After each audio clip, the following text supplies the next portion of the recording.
कल्याण तालुक्यातील उंबर्डे इथल्या शेतकरी जागृती मंडळाच्या माध्यमिक विद्यालयात पावसाचं पाणी मोठ्या प्रमाणात साचलंय।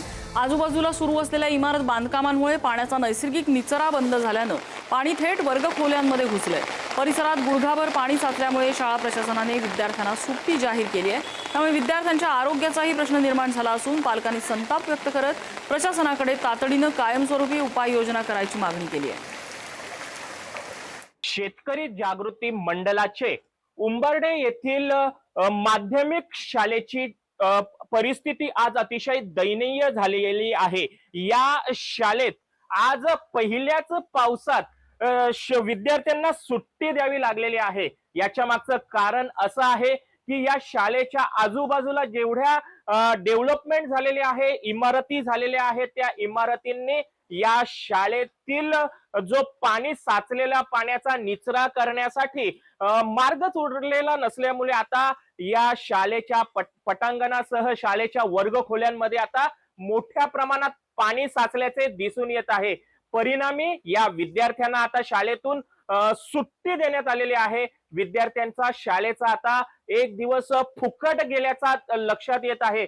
विशेष म्हणजे या ठिकाणी जे शेतकरी जागृती मंडळाची जी माध्यमिक शाळा आहे, या माध्यमिक शाळेसाठी अनेक दिवस शाळा प्रशासनाने शासनाकडे असेल किंवा याचे जे ट्रस्टी असतील त्यांच्याकडे वारंवार या संदर्भातील संपूर्ण माहिती कथन केलेली होती, परिस्थिती कथन केलेली होती। मात्र आजही या शाळेची जी दयनीय अवस्था आहे ती अजूनही बिकट होत चाललेली आहे। शाळेतील वर्गखोल्यांमध्ये घुसलेल्या पाण्यामुळे आता विद्यार्थ्यांना तर सुट्टी देण्यात आलेली आहे, मात्र विद्यार्थ्यांच्या आरोग्याचा प्रश्न हा पुन्हा एकदा ऐरणीवर आलेला आहे। हा आजूबाजूच्या परिसरातील पाणी या सखल भागातील शाळेच्या पटांगणात, शाळेच्या आवारात, शाळेच्या वर्गखोल्यांमध्ये घुसल्यानंतर हा पाणी आता विद्यार्थ्यांच्या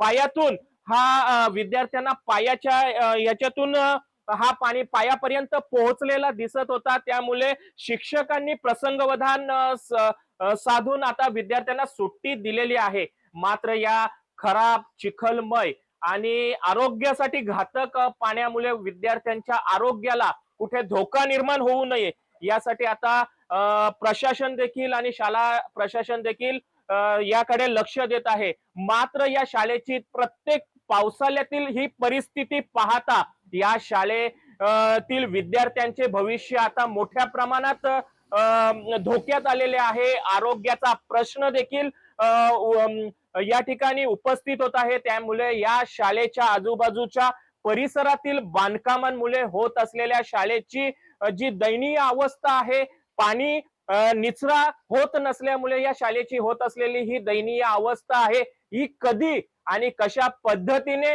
योग्य होईल, या ठिकाणी शाळेतील विद्यार्थ्यांना कशा पद्धतीने चांगलं योग्य शिक्षण मिळेल हे पाहणं आता गरजेचं ठरणार आहे। योगेश गोडे, पुढारी न्यूज, कल्याण।